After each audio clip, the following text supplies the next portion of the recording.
So welcome back guys, welcome to part 2. Story ni moto. Okay guys, let's continue with the story, with the conversation. Nasi inaingia shule gani? Naingia Flinders Uni. So nimemake application. Nimepewa offer. Lakini hiyo offer condition ni nilipe fee. School fees. So lazima nilipe school fee ndio ni maintain hiyo position yangu. So I have to raise that money. Sijapata job. Well, that time actually nimemaliza HTK, nimeanza kupata job ya HTK. So that's when I now started saving money. Nilikuwa napiga mashifti. Nilikuwa napiga mashifti. Na ujue ni HTK. Back to back. Yeah, na ujue at that time, if I remember very well, tulikuwa tunalipa around $22, $21.50 to $22 HTK. You have to raise $15,000. You're being paid $22. That means you have to work so hard. On holidays, every time unapata nafasi unapiga. Unaenda. But anyway, I managed. Nika raise your fee. I can tell you in October, nilipa yodo. Nikalipa yodo, nika secure vacancy yangu ama position yangu kwa hiyo shule. And then I was to start school in February. But now there's a problem. I'm out of school from August to February. Condition yangu ya visa sifai kuwa nje for 4 months, for more than 4 months. So what am I doing? So I had to figure out. So nika approach some of the agencies zenye zilikuwa hapo, ka consult hivi, kaambia fanya hivi, do a course, fanya English course. So I enrolled English course, nikapiga classes. So inaonekana niko na CV ya English. But to be honest, that's second year class. But nika enroll hizo classes, na nikasoma kidogo na nikaacha. So that means sijakaa nje ya shule, bado naendelea kusoma. Nikalipa, I think I paid $2,000 for that course. Nikalipia COE, nikakaa 1 month, 2 months, nikaacha nayo. And then inafika December, February nikaingia shule. Na nikaingia sasa nursing. And that's what I did. I did nursing for 1 year, and 1.5, maybe 2 years, because maybe there was some problems then. It was meant so did you go to do bachelor's? Yeah, I went to do bachelor's. Actually, nikaingia kitu inaitwa graduate entry. So if you have a degree, you are excluded from first year.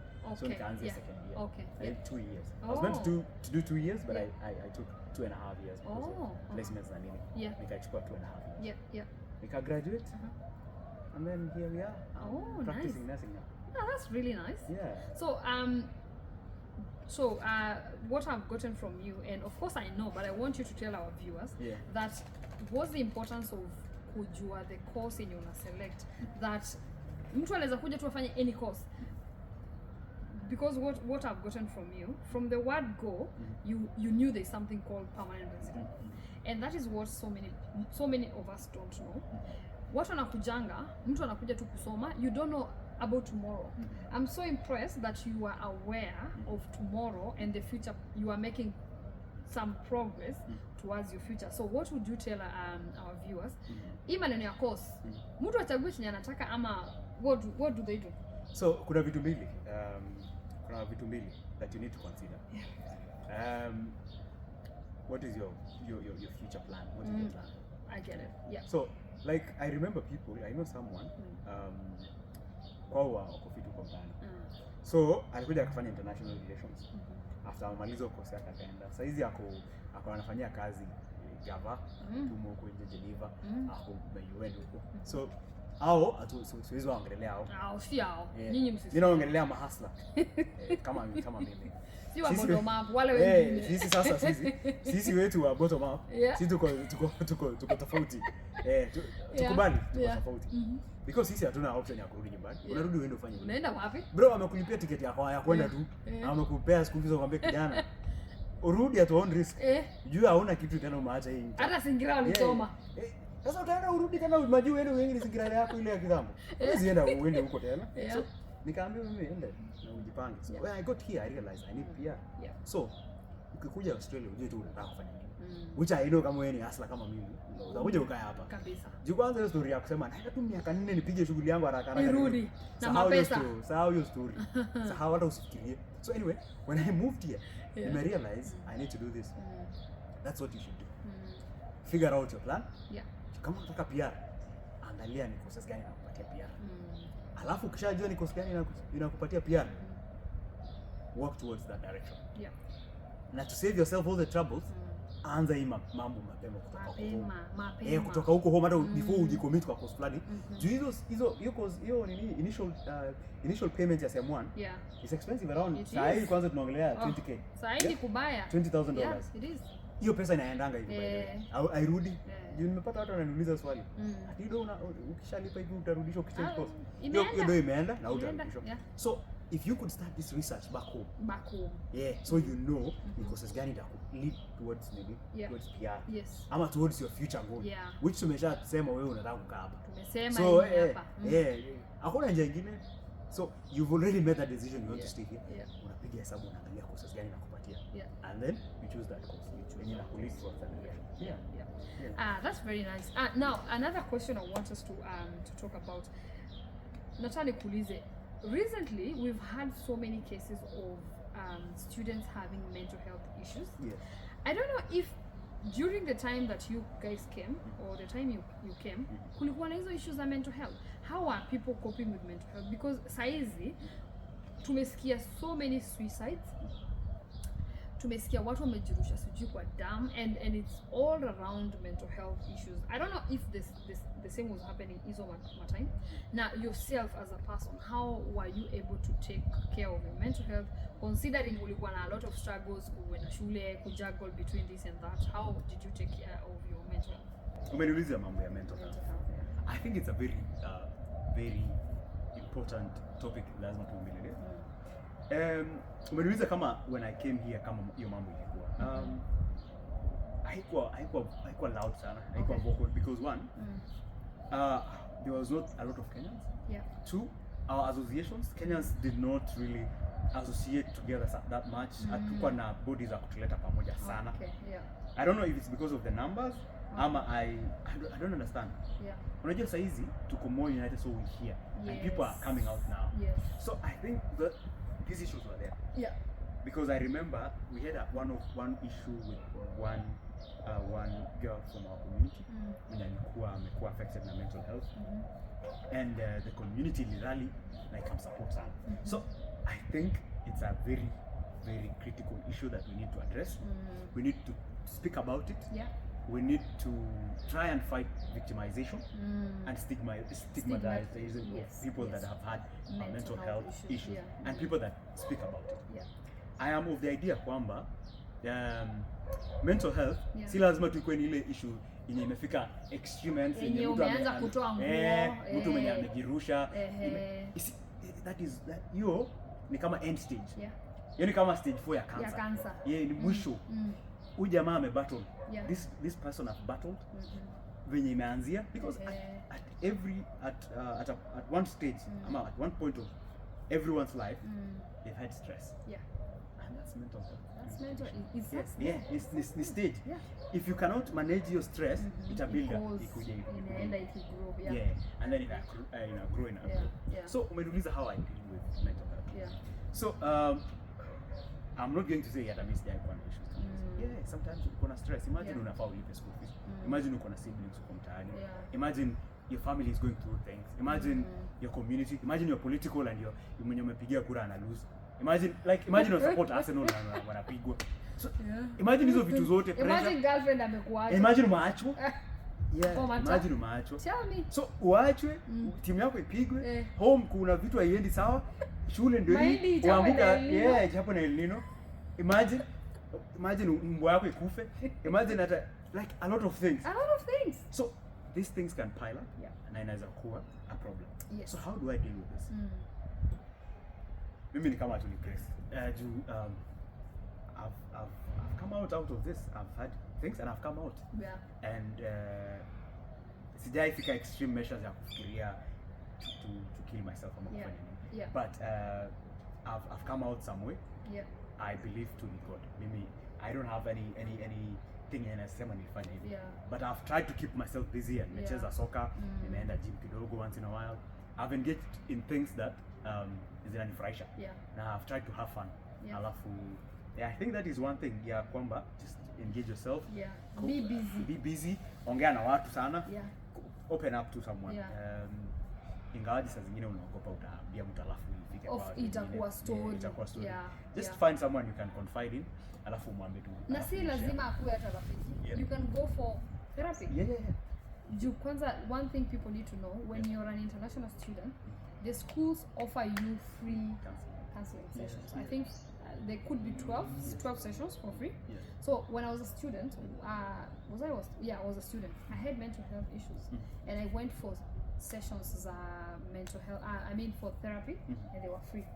So people need to know that. Halafu in Australia, kuna number yenye unapiga. Helpline. You just call and unasema tu, I want to talk to someone. And actually, our watu ni volunteers, by the way. They are volunteers that are willing to listen to you. Wewe uambie tu na hata hakujui. Si lazima umwambie hata kujudge. Umwambie tu situation yako, atakusikiza. And then if they have something to tell you, if you want their opinion, watakupatia opinion. So I think the best thing what people should consider if you are having such a situation is to reach out. Reach out, seek help. Alafu you'll find some kind of solution. I agree. And something else, when you came here in Australia, how did you find how was the social life?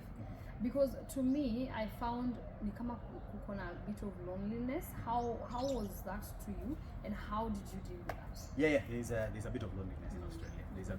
There's a bit of loneliness in the modern world as well. Because people want to stick to themselves. People want to hang out with their own people. People want to have a group, and then there's a clique of friends, and they want to hang out with those people. So if you don't have friends, itakuwa a bit tricky. So that is an issue. But I guess watu kama sisi nyamazi hatu struggle sana tu. Mimi nilikuwa naongelesha hata mtu mwenye ananiuzia anything. Uko na nishaongea, and I realized wazungu wanapenda small talks. Ukifika mtu ashakuuliza ni aje. Within no time hata utasikia amekwambia bibi yangu ameniacha. Like they are very easy to converse. So I think they are compensating for that because no one is there to talk to. So anyone unampata mwenye ako willing kuongea na wewe, you just end up talking to them. Anaanza kukuonyesha mbwa yangu, grandchild, sijui nani. I think that's how they compensate. That's how they because no one is there. So you find someone, you talk to them. So I think it has built something in me. I'm a Kalenjin, by the way. Wakale sisi hatukwangi very open. We are very conservative. But now that has built something in me where I'm able to converse with everyone. Naongelesha anyone, and I don't siogopi tena kuongea. For your own mental health. For my own, just kuongea jinsi zingine uko na maneno 1000 ya kuongea pale. Imefika siku hujaambia mtu. Utapeleka wapi mambo? So ambia anyone. Unajua itafanya kitu yako. You story too much. Share. Say something. That is so funny. And then social media actually. Mimi nafikiri social media ndio maana ukiona watu wenye wamekuja nje wanaingia social media sana. Kwa sababu it's one avenue they can converse with people and they can keep in touch with people. So I think But again, hapo pa social media. Social media can have both negative and because sometimes you get so many trolls. And by the way, in that note, you're a content creator, you're a digital content creator. How do you find trolling? How do you get any trolling actually? And if you do, how do you manage that? Because I know that one can affect our mental health. Kwanza venye umeniita content creator. Unajua content creators ni watu wenye wanalipwa pesa mingi kuliko No. Kuliko president. No. Unajua president alisema ati content creators wa Kenya wanalipwa pesa mingi. Mimi si yuko hapo. Msiingie hapo mniombe pesa. Sijafika hapo. But the thing is kuna issues na social media. Watu wengine wanajaribu kuvent, hawana mahali ya kuvent, wanaleta hiyo mchungu na stress wanakuja na kuambia. Wanakumwagia. Shida sasa ni kama hujajua accept na receive hiyo na kudeal nayo. So it's something, a skill that you learn. Ya kuwa na resilience. Utalingwa tu. Ukijiweka kwanza mtandao utalingwa. Utalingwa vibaya sana. Wataona sijui kichwa yako imekaa aje sijui nini. Everything. They will say everything. So they've said all these things. They say it, you just don't pay too much attention. Don't go to social media to seek validation ama usiki vitu because you might not get it. So where enda tu social media or socialize na watu na focus tu sana na positive vibes na good energies peke yake. Hivyo ndio sisi tunasema by the way mimi ni good vibes. Uki interact na mimi ni good vibes na kupatia information utakuchanua, but the bottom line is share good vibes. Yeah. Usikuja hapo kutukana watu. Good vibes only. Good vibes only. Recently there've been so many talks around. Niliona video fulani kwa mtandao someone akisema that watu wanakuja huku wakiwa young and then they end up having mental health issues. So what do you think? What is your take? Unaona watu wadogo watu wakiwa young, are they prone to mental health? Ama what's your take about that? So there's this conversation imekuwa ikiendelea and it's going on. Watu wanauliza the appropriate age ya mtu kuja Australia. Yeah. Personally, I think inategemea. Yeah. I think it's just a question of it's a person to person thing. Yeah. Because kuna watu wanaliolewa akiwa 18 na hawajai divorce. Kuna mtu anaolewa akiwa 35 and they're terrible partners. So I think it's something like that where ni person case to case. Yeah. Watu wanamachua mapema, wengine wanamachua later. Yeah. But the most important thing ni prepare your kid Yes. for responsibility out here. Alafu usipatie tena mtoto too much responsibility yenye umeona ni kama hataweza, itakuwa a lot of pressure. Now that comes to black tax. Yes. Sasa unajua kuna msee juzi tu amekuja Australia few months ago, acha niseme lini. And then hata hajamaliza 3 months ashaanza kuitishwa pesa. So ananiuliza, Monica, kwani hii pesa nyinyi mnatoanga wapi wananiitisha huku Kenya na sina pesa ya kuwapea? What would you tell the parents? Ndio wasidhani watoto wao wanawanyima pesa kusema ukweli. Wazazi saa zingine mpatie watoto nafasi. This is a serious thing. Waachane watoto. As a parent, furaha yako inafaa uone mtoto wako establish kwanza. That should be enough. If your kid is making good steps in maisha, wachana naye focus. Wewe umesurvive before mtoto akuje. Si utaendelea tu kusurvive. Si ati utasurvive, utakufa ati nini. Yeah, wewe ni mzazi, you've survived all this time, umeraise mtoto. So patia mtoto nafasi ya settle kwanza. And it's this with all due respect wazazi. Msitu. No. As a parent, you need to understand situation yenye iko. Kwanza mzazi akiraise hiyo 16,000 ama pesa ya kwanza hiyo, how easy was it? It was not easy. Exactly. So it's the same situation huku. It's the same situation. Na kwanza huyu ni worse. Ako in a new country. Ajilishe. Alipe school fees. Hajapata kazi. Adapt to the new system. So tafadhali patini watoto nafasi. Mwaka moja kwanza iende. Hata mbili. First year kwanza hata usiingize chochote. Atulie tu kweli. Your kids will appreciate you in due time. And then you know time ikifika tu mtu hii mwenyewe your son they will feel it. If they are good kids they will appreciate you. Everyone is a good kid. Hakuna mtoto ati good kid. Watoto wote wata appreciate wazazi, patieni hao nafasi. Patie mtoto nafasi ya settle, aingie line, afanye nini kidogo, ajiestablish hata yeye kidogo. Exactly. Sasa wewe mzee apate hata nguvu ya kukanyaga chini jamani. Patieni watoto nafasi. Tafadhali. That's with all due respect parents. Now the other question. There's this issue around alcohol, drugs, and we've tumesikia some of our community members wame-indulge themselves into this. So what's your take on this? This issue about alcohol, I'm a very passionate advocate of zero alcohol. Mimi na alcohol, nimeona madhara ya alcohol. Mimi nafanya kazi hospitali. 50% of the cases the alcohol related. 50%. Imagine 50% ni alcohol peke yake. Hujaongelelea drugs, hujaongelelea any other thing. Hujaongelelea tu ugonjwa generally. So imagine 50% of the cases mimi naona ni alcohol related problems. Inaleta liver problems, kidney problems, alafu other failures of organs. Alafu inakuwa mental health. That's a big thing that you should realize, that if everything else is contributing to the rest half, then alcohol on its own is contributing half of the problem. That means it's a problem. It's a big so if you could avoid alcohol, please don't do it. If you could, just stop. And if you are already in it, start to use it. Find a way of replacing it. Do something else. Do something else. Just find another hobby. Because you see, I've seen people come here, and alcohol here is, I don't know if it's cheap. It's the money. You have the money. It's because they have the money. It's not cheap. Because people are drinking like there's no tomorrow. So you know, I saw some people a while back. They'll start drinking on Friday and they'll finish on Monday. In this Western world, I'm like, what? And the way bills are expensive and everything is expensive, and then someone will tell you they don't have money for fuel. They start borrowing you money. Yet when I went for my shift, they were drinking. So it's addiction. It's difficult. Yeah. It's when you're addicted, you don't have control. It's terrible. And but yeah, it takes over your will. It does. Yeah. Now you can't decide things. You just can't do whatever. Yeah. So I think it's a major problem. Yeah. And I think people should seek help if they're battling addiction. Just seek help. Yeah. And just be willing to seek assistance. So just be willing to seek help. Yeah. And if you could find another hobby, just go for it. Yeah. Replace it with something else. Yeah. Or if they have to drink responsibly. Yeah. You don't have to drink like.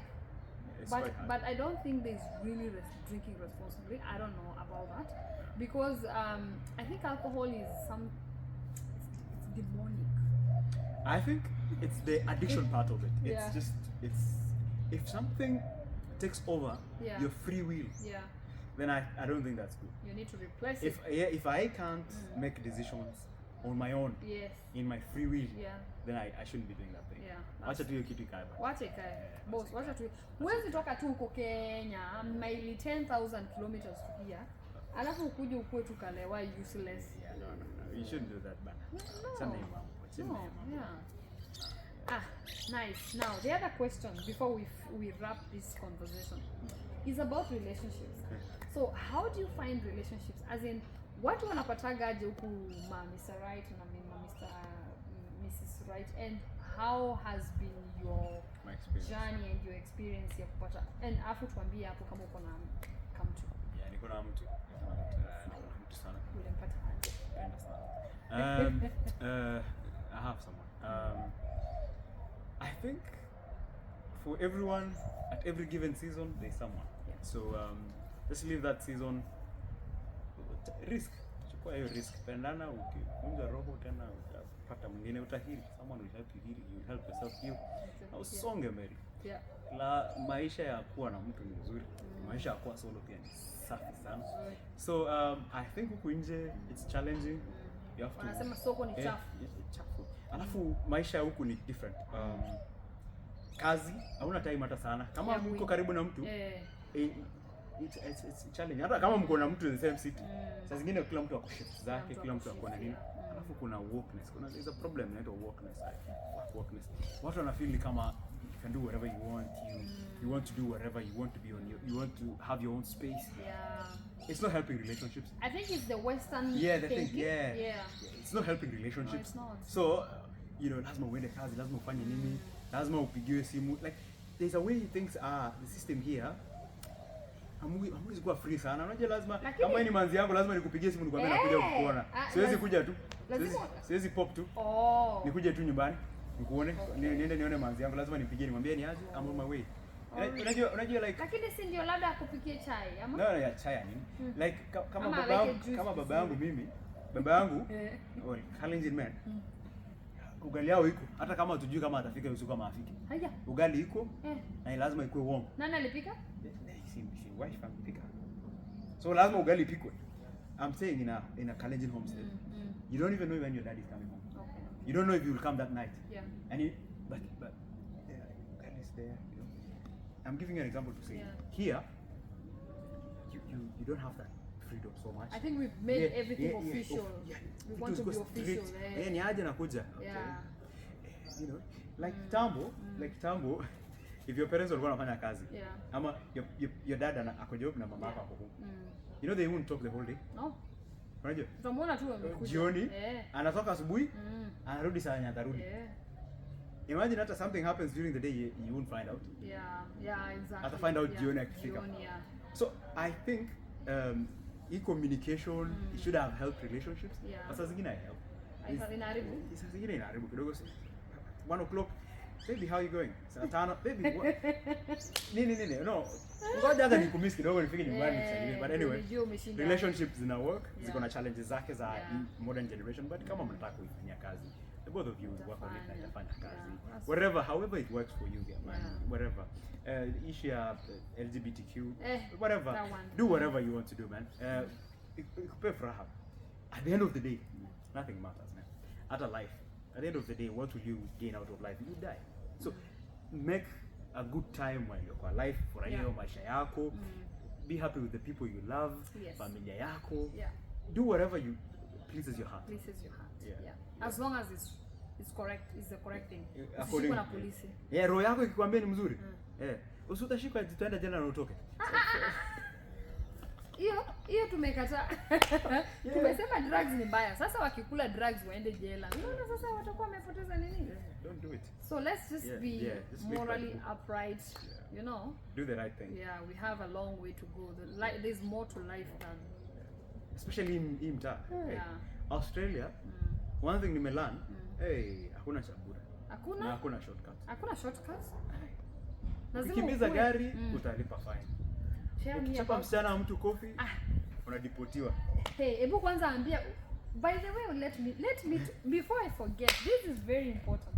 You know, recently there've been issues about along raping and boys beating. Okay, let me call them men. I'll call them boys because they beat girls, they beat women. So someone is just my boyfriend, and I know I'm calling anataka kunichapa. What do you think about that? Violence, whichever way it's going, it's no. Wait, it's another vita. Whether it's a man or a woman. And unfortunately, we are in a society where men have no say, especially kwa hizi mambo na rape na sexual assault. Mtu tutasema tu umemwassault and si lazima approve hiyo kitu. It's her word against yours. We've seen a trend where women wana allege kwamba walirapiwa and then eventually they were not raped. I'm not saying raping you shouldn't, and it shouldn't happen. But it's becoming an issue where people now, they're just saying it, especially women.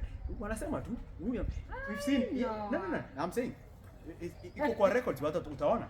A lot of women wame accuse watu, mtu anaenda jela after 50 years anakuja anasema haiko happen. That's uliona kesi ya ule msee mwenye alikuwa very big actor. Ilikuwa na kesi ati this guy. He was, you know, the Pirates of the Caribbean, the main actor. He was accused of rape and assault. But eventually kipatikana hakuwa nini. Ame lose career yake. A lot of soccer players walikuwa wanacheza. Someone said they were assaulted. Ati huyu ametufanyia hivi. Alafu wanafanya kesi. Eventually inapatikana ilikuwa fabrication. So that's not good. So just you know, just take care of yourself. It's unfortunate that these things happen. Watu wakifanya vitu kama hizo, they should be dealt with the law kabisa.